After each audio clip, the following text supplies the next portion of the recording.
Hello everyone, this is Andrew at Crown Academy of English. Today we are doing an English grammar lesson and I'm going to give you an introduction to conditionals. Okay, let's start. So, an introduction to conditionals. Well, here is an example of a conditional sentence. If it rains, I will take an umbrella. A conditional sentence has two parts. The first part is a condition, and a condition is a situation or circumstance. So here is the condition: if it rains. And the second part is a result or consequence.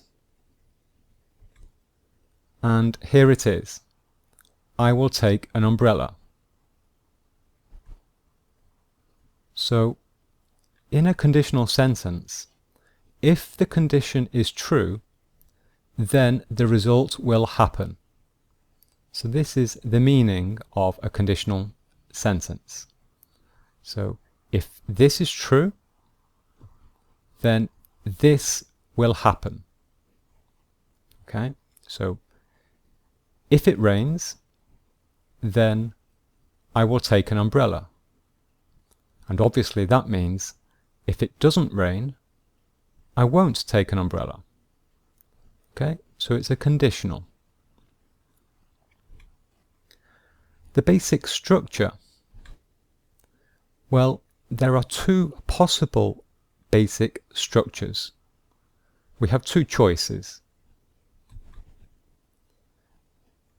The first choice is we can say if and the condition and then the result.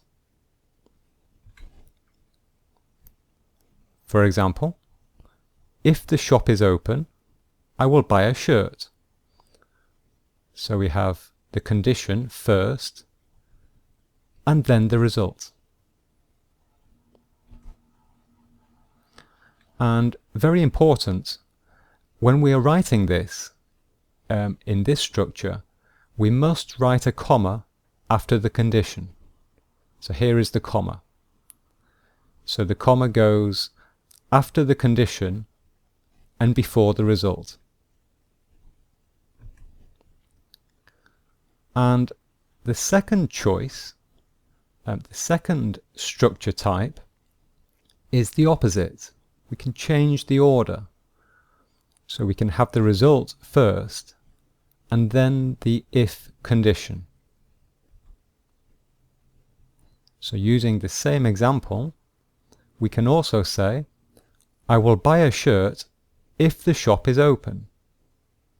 I will buy a shirt if the shop is open.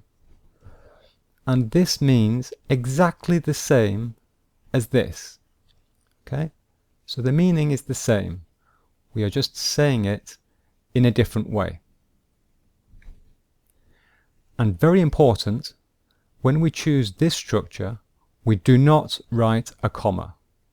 Okay, we do not write a comma.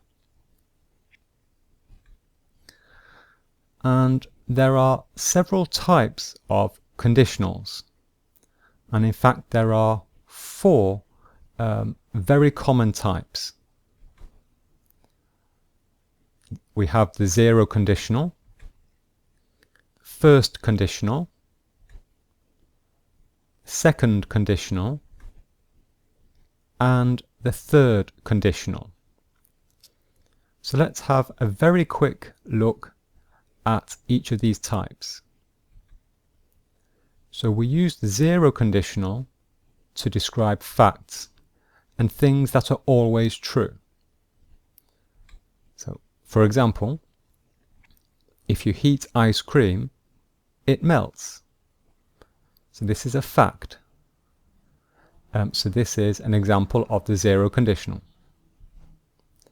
The first conditional is slightly different. Here we describe a real possibility in the future. example, if he passes his English exam, Andrew will be pleased. Okay? And the second conditional, this describes an improbable event in the future. So improbable event means an event that is not very likely to happen. Example, if I won the lottery, I would buy a house. And finally, the third conditional is used to describe an event from the past that did not happen. And an example of this is, if I had won the lottery, I would have bought a house. Okay? So you can see there are lots of differences in these types. They all use different verb tenses, for example. For example, here we have the past simple, but here we have the present simple, and here we have a future. So there are lots of different rules and exceptions for all of these different types, and they're quite complicated.